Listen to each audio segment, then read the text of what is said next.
अस्सलाम वालेकुम, this is me Mohammad Waqar and welcome to my YouTube channel. आज हम फर्स्ट ईयर के फर्स्ट चैप्टर के न्यूमेरिकल्स को सॉल्व करने जा रहे हैं।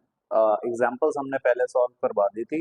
आज हम बुक के जो लास्ट के प्रॉब्लम्स होती हैं, न्यूमेरिकल्स होते हैं, आज हम उन तमाम न्यूमेरिकल्स को सॉल्व करेंगे और ये पेपर का बहुत ज़्यादा इंपॉर्टेंट पार्ट होता है क्योंकि यहाँ से पेपर बन रहा होता है और न्यूमेरिकल्स यहाँ से आ रहे होते हैं। तो आपको पेज नंबर 20 पे ये न्यूमेरिकल्स मिलेंगे।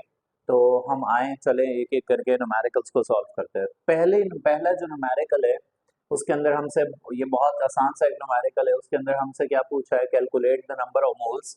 हमें नंबर ऑफ मोल्स कैलकुलेट करने हैं एंड मॉलिक्यूल्स, यानी कि नंबर ऑफ मोल्स भी मालूम करने हैं और नंबर ऑफ मॉलिक्यूल्स भी मालूम करने हैं। लेकिन दो क्वेश्चन आपको दिए। पहले क्वेश्चन में 38 ग्राम ऑफ कार्बन डाइसल्फाइड आपको दिया है, फिर दूसरे क्वेश्चन में आपको 68.4 ग्राम सक्रोज दिया है। तो इन दोनों के आपने नंबर ऑफ मोल और number of molecule separately find out करना है। तो चलें आए सॉल्व करते हैं। सबसे पहले हम पहले न्यूमेरिकल को सॉल्व कर लेते हैं, पहले क्वेश्चन को, फिर हम सेकंड क्वेश्चन को सॉल्व कर लेंगे। पहले क्वेश्चन में हमसे क्या पूछा है, हम डेटा बना लेते हैं। सबसे पहले डेटा के अंदर हम बनाएंगे कि मास आपको दिया है 38, मास ऑफ किस चीज का दिया है, कार्बन डाइसल्फाइड, तो हम लिख लेंगे मास ऑफ कार्बन डाइसल्फाइड। उसके बाद हमें क्या गिवन है, गिवन नहीं है लेकिन हमें कैलकुलेट करना होता है molecular mass of carbon dioxide. जब भी मास दिया जाए उसके साथ आप मॉलिक्यूलर मास भी कैलकुलेट कर लें। मॉलिक्यूलर मास कैलकुलेट करने का तरीका ये होता है कि कार्बन डाइसल्फाइड है, एक कार्बन है, कार्बन के यहाँ नंबर कुछ नहीं है तो कार्बन एक होगा, एक कार्बन है, सल्फर दो है तो हम लिखेंगे सल्फर दो। फिर 112 एटॉमिक मास इसका 12 होता है, 1 नंबर था, 12 वन जा 12 हो जाएगा। 2 नंबर था, सल्फर का एटॉमिक मास 32 होता है, 32 टू जा 64, 64 प्लस 12 करेंगे हमारे पास आंसर आ जाएगा 76। That is a molecular mass. Molecular mass हमने लिखा। देन हमें क्या कैलकुलेट करना है, मोल और नंबर ऑफ मॉलिक्यूल। तो मैंने लिखा मोल्स कैलकुलेट करने हैं, नंबर ऑफ मॉलिक्यूल्स हमने कैलकुलेट करना है। अब हम आएंगे सॉल्यूशन की तरफ। सॉल्यूशन में एक आसान सा फॉर्मूला लगाएंगे मोल का। मोल का फॉर्मूला होता है given mass upon molecular mass. Given mass, mass कितना गिवन था 38, मॉलिक्यूलर मास आपके पास कितना आया था 76, दोनों को डिवाइड करेंगे 0.5, ये आंसर आ जाएगा हमारे पास मोल का। यानी कि पहला स्टेप हमारा कंप्लीट हो चुका, मोल हमने कैलकुलेट कर लिया। उसके बाद हमारी बारी आएगी number of molecules. Number of molecules को कैलकुलेट करने के लिए हम एक और फॉर्मूला लगाएंगे, मास अपॉन मॉलिक्यूलर मास। यही सेम फॉर्मूला है मास अपॉन मॉलिक्यूलर मास, लेकिन यहाँ पर क्या आ जाएगा, एवोगैड्रो नंबर। जब भी नंबर ऑफ एटम या नंबर ऑफ मॉलिक्यूल की बात की जाती है तो हम एवोगैड्रो नंबर जरूर मेंशन करते हैं। मास कितना गिवन था सवाल में 38, मॉलिक्यूलर मास कितना था 76। एवोगैड्रो नंबर की कांस्टेंट वैल्यू होती है 6.02 एक्सपोनेंट 23, ये वैल्यू याद रखिएगा। एवोगैड्रो नंबर की कांस्टेंट वैल्यू है, तो ये वैल्यू लिखेंगे हम, इन दोनों को डिवाइड करेंगे, डिवाइड करने के बाद इस वैल्यू से मल्टीप्लाई करेंगे, इस वैल्यू को इससे मल्टीप्लाई करके इससे डिवाइड करवा देंगे। जो भी आंसर आएगा वो हम लिखेंगे और आंसर आ जाएगा हमारे पास 3.01 एक्सपोनेंट 23। और ये हमने क्या मालूम कर लिया, नंबर ऑफ मॉलिक्यूल। तो यहाँ पर एक यूनिट आ जाएगा, नंबर ऑफ मॉलिक्यूल का यूनिट मॉलिक्यूल्स आ जाएगा। ये हमारे पास फर्स्ट हमारा पार्ट इसका कंप्लीट हो चुका। फर्स्ट क्वेश्चन हमने इसका सॉल्व कर लिया। याद रखिएगा न्यूमेरिकल के अंदर डेटा जब बनाए, सॉल्यूशन जब बनाए, बिल्कुल सेपरेट हेडिंग्स हो उनकी, बिल्कुल वो अलग अलग करके सॉल्व करें उसको। और यूनिट डालना कभी मत भूलिएगा, यूनिट अगर आप डालना भूल जाएंगे तो आपको मार्क्स बहुत कम मिलेंगे क्योंकि डिडक्शन ऑफ मार्क्स हो जाएगा।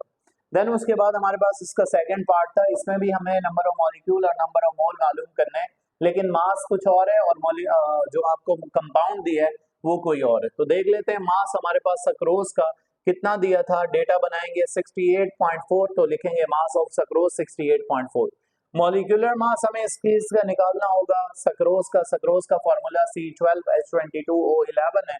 तो हम इसका मॉलिक्यूलर मास निकालने के लिए क्या करेंगे, कार्बन कितने हैं 12 है, तो लिखेंगे 12 कार्बन, फिर लिखेंगे 22 हाइड्रोजन, 11 ऑक्सीजन। देन उसके बाद 12 कार्बन का एटॉमिक मास 12 होता है, 22 एटॉमिक मास हाइड्रोजन का 1 होता है, 11 ऑक्सीजन का एटॉमिक मास 16 होता है। इसको इससे मल्टीप्लाई करेंगे 144, इसको इससे मल्टीप्लाई करेंगे 22, 11 को 16 से करेंगे 176, तो इन सबको प्लस करेंगे तो हमारे पास आंसर आ जाएगा 342। ये क्या आ गया हमारे पास, मॉलिक्यूलर मास। मॉलिक्यूलर मास निकालने के बाद हमें क्या मालूम करना है, मोल और मॉलिक्यूल। तो हमने लिखा नंबर ऑफ मोल मालूम करना है, नंबर ऑफ मॉलिक्यूल्स हमने मालूम करना है। सॉल्यूशन करेंगे, सॉल्यूशन करते हुए सबसे पहले मोल निकाल लेंगे। मोल निकालने का फॉर्मूला वही, given mass upon molecular mass. Mass कितना गिवन था 68.4, मॉलिक्यूलर मास कितना था 342, डिवाइड करेंगे आंसर आ जाएगा मोल। उसके बाद हमारी बारी आती है number of molecules. Number of molecule निकालने के लिए आपको पता है फॉर्मूला लगाते हैं मास अपॉन मॉलिक्यूलर मास, क्योंकि नंबर ऑफ मॉलिक्यूल है तो एवोगैड्रो नंबर लगाना लाजमी है। मास कितना था 68.4, मॉलिक्यूलर मास कितना था 342, 6.03 exponent 23, that is an Avogadro number. हम क्या करेंगे, इसको इससे डिवाइड करेंगे, इससे मल्टीप्लाई करेंगे, इसको इससे मल्टीप्लाई या इससे डिवाइड करेंगे, मतलब आपको जैसे समझ आता है।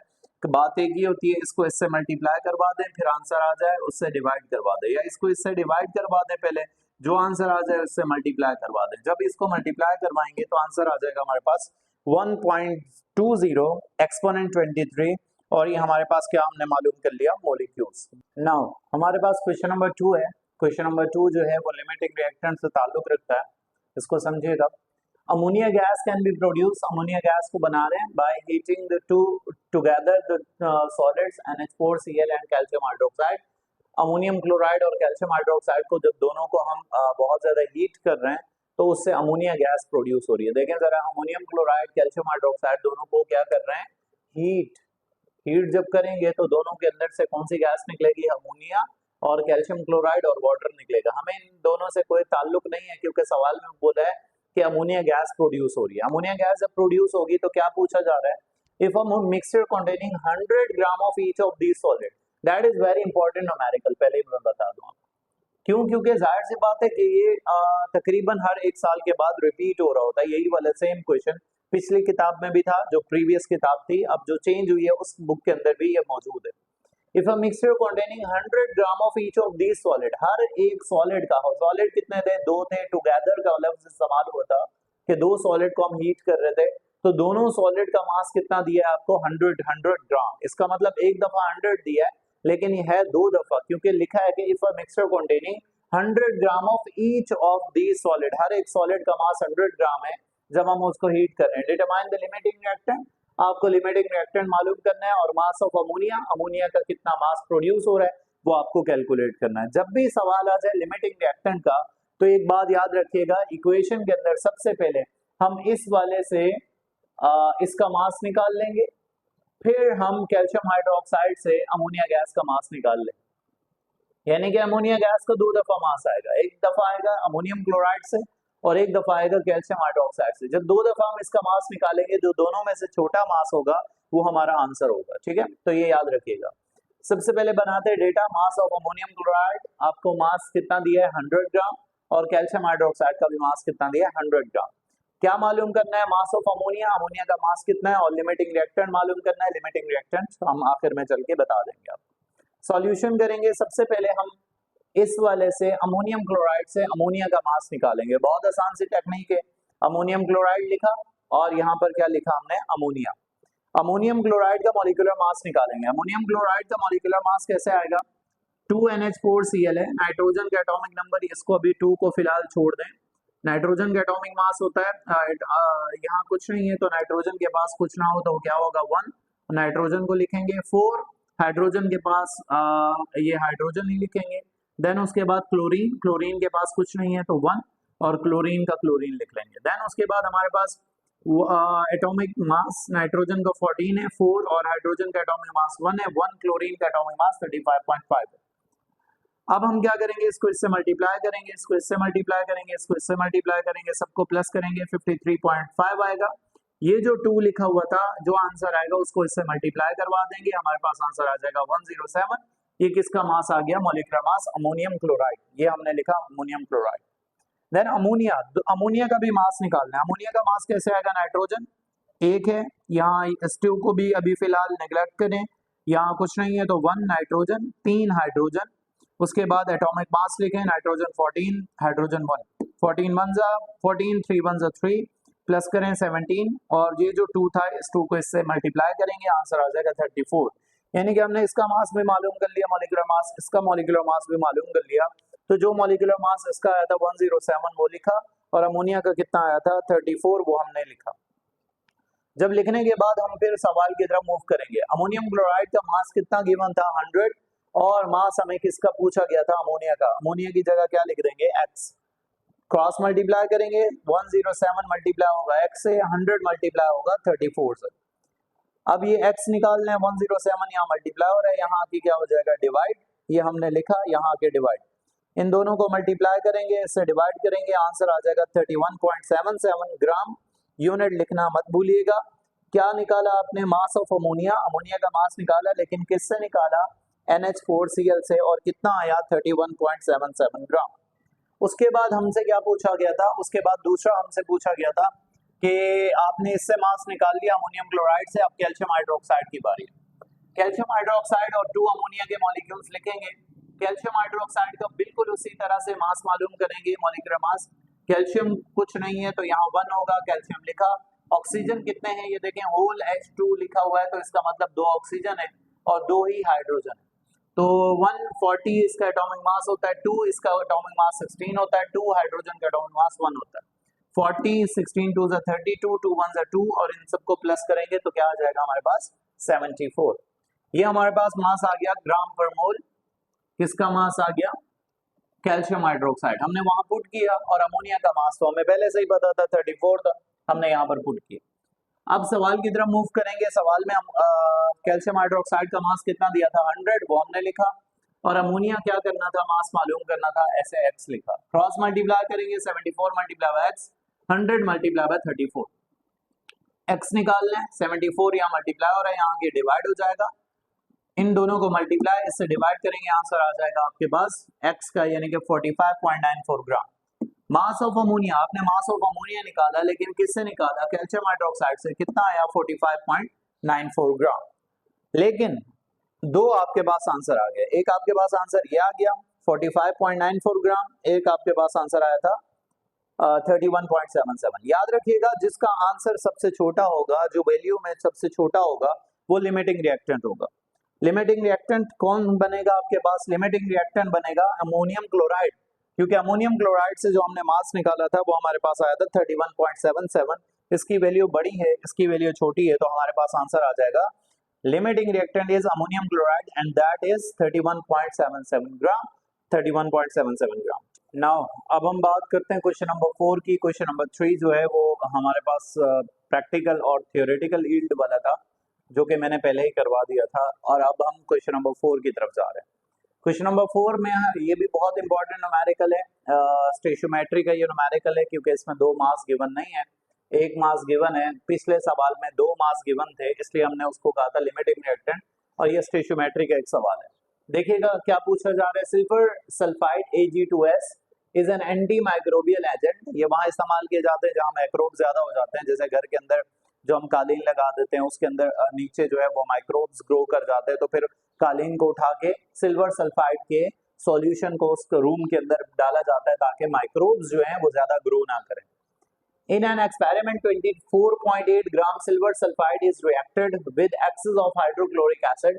सिल्वर सल्फाइड को हाइड्रोक्लोरिक एसिड के साथ जब रिएक्शन करवाया तो हमारे पास ये रिएक्शन हुआ, जिसके अंदर AgCl निकला और H2S हाइड्रोजन सल्फाइड गैस निकली। कैलकुलेट, आपको क्या मालूम करना है? Mass of AgCl। AgCl का मास मालूम करना है, और आपको क्या मालूम करना है? Volume of H2S। इसका क्या करना है? मालूम करना है वॉल्यूम। ठीक है, 2 अलग अलग चीजें। इसका मास निकालेंगे, इसका वॉल्यूम निकालेंगे। पहले हम निकाल लेते हैं मास, लेकिन मास किससे निकालेंगे? HCl से कभी भी नहीं निकालेंगे, क्योंकि इसका मास गिवन नहीं है। मास किसका गिवन है? Silver sulphide. सिल्वर सल्फाइड का मास गिवन है, इससे हम किसका मास निकाल देंगे? सिल्वर क्लोराइड से। पहले बना लेते हैं data. Mass of Ag2S silver sulphide 24.8 gram. Mass of AgCl निकालना है, वॉल्यूम ऑफ H2S निकालना है। सॉल्यूशन करेंगे, पहले हम मास निकालेंगे, Ag2S लिखेंगे, इसका मास गिवन है, और मास किस चीज का पूछा गया है? AgCl, वो यहाँ पर लिखेंगे। Ag2S का पहले तो हमने मॉलिक्यूलर मास निकालना होगा, इसका भी मॉलिक्यूलर मास निकालना होगा, क्योंकि इसका मास गिवन है, इसका मास निकालना है। दोनों तरफ मास मास रिलेशनशिप है, तो इसका मॉलिक्यूलर मास भी निकालना होगा, इसका भी मॉलिक्यूलर मास निकालना होगा। सिल्वर सल्फाइड का मॉलिक्यूलर मास क्या आएगा? Ag2 है, 2 Ag प्लस सल्फर कुछ नहीं है तो 1, देन 2 सिल्वर का मास जो होता है एटॉमिक मास 108, 132 इसका एटॉमिक मास है। इसको इससे मल्टीप्लाई करेंगे 216, इसको इससे मल्टीप्लाई करेंगे 32, प्लस कर देंगे 248, ये हमारे पास मास आ गया, मॉलिक्यूलर मास आ गया सिल्वर सल्फाइड का। इसी तरह हम AgCl का भी निकाल लेंगे। AgCl कितने हैं, 2 हैं, इस 2 को अभी फिलहाल छोड़ दें। Ag कुछ नहीं है तो 1, क्लोरीन कुछ नहीं है तो 1, इसका मास 108, इसका मास 35.5, इसको इससे मल्टीप्लाई 108 35.5 प्लस करेंगे 143.5 मल्टीप्लाई बाय 2 करवा देंगे, ये जो 2 मौजूद था 2 से मल्टीप्लाई करवाएंगे 287 ग्राम पर मोल, ये हमारे पास आ जाएगा सिल्वर क्लोराइड का। इसका मास भी आ चुका, इसका मास भी हमने मालूम कर लिया। अब हम आते हैं न्यूमेरिकल की तरफ, ये रफ वर्क है हमारा। सिल्वर सल्फाइड मॉलिक्यूलर मास आया था हमारे पास 248, हमने लिखा। सिल्वर क्लोराइड मॉलिक्यूलर मास आया था हमारे पास 287, वो हमने लिखा। ये लिखने के बाद फिर हम क्या करेंगे, सवाल की तरफ बढ़ेंगे। इसका मास कितना गिवन था 24.8, इसका मास क्या करना था, हमें मालूम करना था। x लिखेंगे, क्रॉस मल्टीप्लाई करवाएंगे 248 multiply by x 24.8 multiply by 287, ये हमने लिखा। x निकालना है, ये 248 मल्टीप्लाई हो रहा है, यहाँ आगे क्या हो जाएगा डिवाइड, ये देखें डिवाइड में आता। उसके बाद हम इन दोनों को मल्टीप्लाई से डिवाइड करेंगे, हमारे पास x आ जाएगा 28.7 ग्राम। हम लिखेंगे मास ऑफ AgCl का मास कितना आया हमारे पास 28.7, ये वाला पार्ट हमारे पास हो चुका। देन उसके बाद हमने क्या मालूम करना था, वॉल्यूम ऑफ H2S, मैंने लिखा वॉल्यूम ऑफ H2S हम कैलकुलेट करने जा रहे हैं। फिर वही बात आएगी हमारे पास कि Ag2S इसका मास गिवन था और इसका वॉल्यूम क्या करना है, मालूम करना है। इसका मास गिवन है, इसका वॉल्यूम मालूम करना है, तो यानी कि हमने क्या करना है, Ag2S लिखना है और ये लिखना है। इसका मास है, इसका वॉल्यूम है, तो मास वॉल्यूम रिलेशनशिप है। इसका मॉलिक्यूलर मास निकालेंगे, मॉलिक्यूलर मास आपको पता है 248 आया था, वो लिखेंगे। इसका मास नहीं निकालेंगे, इसका वॉल्यूम निकालेंगे। वॉल्यूम आपको पता है कांस्टेंट वैल्यू होती है 22.4, ठीक है, तो वो यहाँ पर हम लिखेंगे। यहाँ अगर नंबर ऑफ मोल होते 2 तो हम मल्टीप्लाई करवा देते 2 के साथ, 3 होते 3 के साथ मल्टीप्लाई। कांस्टेंट वैल्यू 1 मोल की, यहाँ कुछ नहीं है तो 1 है, 1 मोल की हमारे पास 22.4 होती है। जो भी यहाँ नंबर आएगा इक्वेशन के अंदर, अगर यहाँ पर 2 होता, 3 होता, 4 होता, हम यहाँ लिख के उसको मल्टीप्लाई करवा के हम लिखते हैं।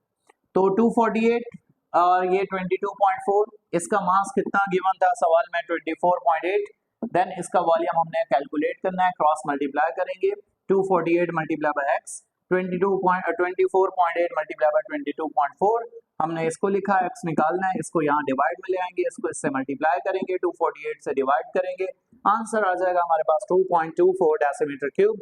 हमने वॉल्यूम भी कैलकुलेट कर लिया, volume of H2S is 2.24। Thank you, Allah Hafiz.